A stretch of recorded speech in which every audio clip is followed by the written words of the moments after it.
Hey everybody, it's Garth, Myth Leather Company, and here's a little video to show you a practical example on how you could utilize the zipper jigs that we're making. Kind of more of a real life scenario and how it improves our workflow. I'm going to show you a couple examples on how this tool could be used and what zippers it'll work with. Now, currently this configuration is machined specifically for number 3 and number 5 zippers. What's shown on the table right here right now is like a common number 3. This is a YKK 4.5, which it will work for. It doesn't fit perfectly, but it will work. Very common number 5 that most bag makers are using.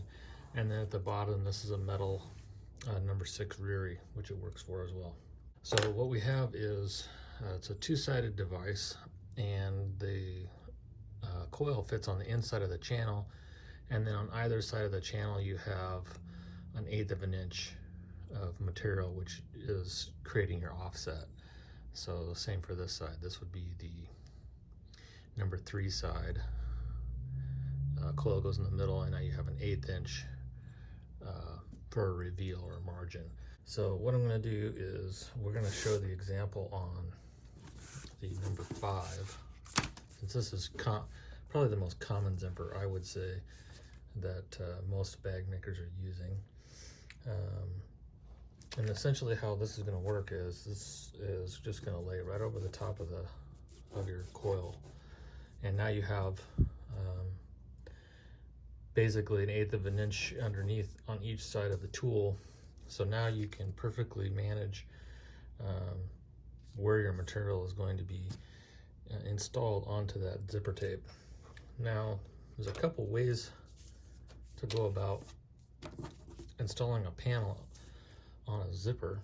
The method that I use is entirely different than what most people are using. I'd say 99% of the time I'm doing it this way, and that's, you could do this with leather or vinyl. Fabric too, I'm assuming. I don't see why you wouldn't, but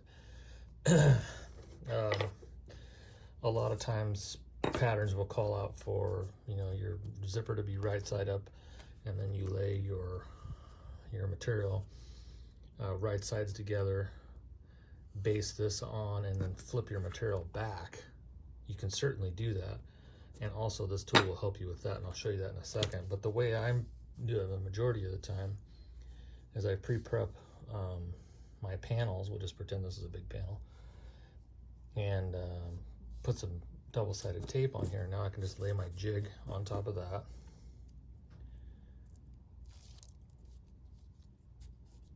There's no really any guesswork. I can just drop this right in here, and that jig is going to give me a perfect margin there. It's just a time-saving technique, and this will also mitigate your chances of getting what I call bacon zipper. This method will really help you out here in that regard. So now what you can do once you have this panel on here is you can now install your fabric on this side, top stitch this down, and then just fold your fabric under and back up if you're creating a pocket, or if this was going to be a liner or a pouch or whatever the case may be. And then you can just continue on the other side as well. Just drop your jig back on, peel your double-sided tape off, your jig comes up. Obviously this isn't stuck, but you get the idea. Now if you were going to do this in a traditional sense, let's just take this off.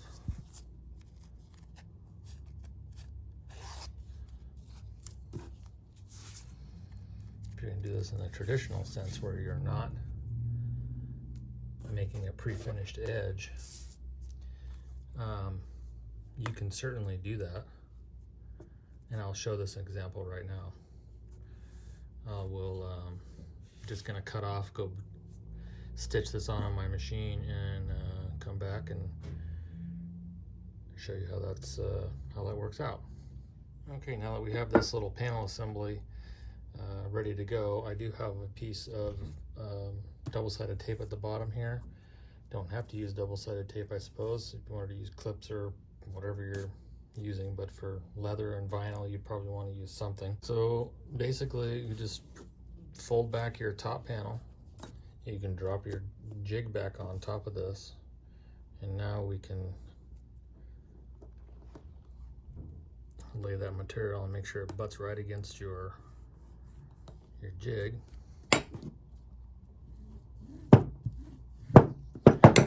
Roll it out, and now you have a perfect 1/8 inch margin there.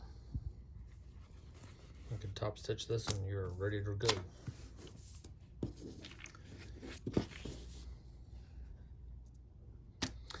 Alternatively, the first configuration I made was just slightly shorter, and a lot of bag makers came back and said, hey, we want to have this jig 7 inches long and we want to use it for 3 and 5, number 3 and number 5 zippers. Okay, that's fine. But I also have this configuration, which is specifically designed for RiRis and specifically designed for the leather overlays that we make. We click these out on our clicker in our studio, and we offer these for sale as well. This is a 3 ounce. This happens to be a 3 ounce pebbled Horween. It's a full veg. We only make these out of veg tan.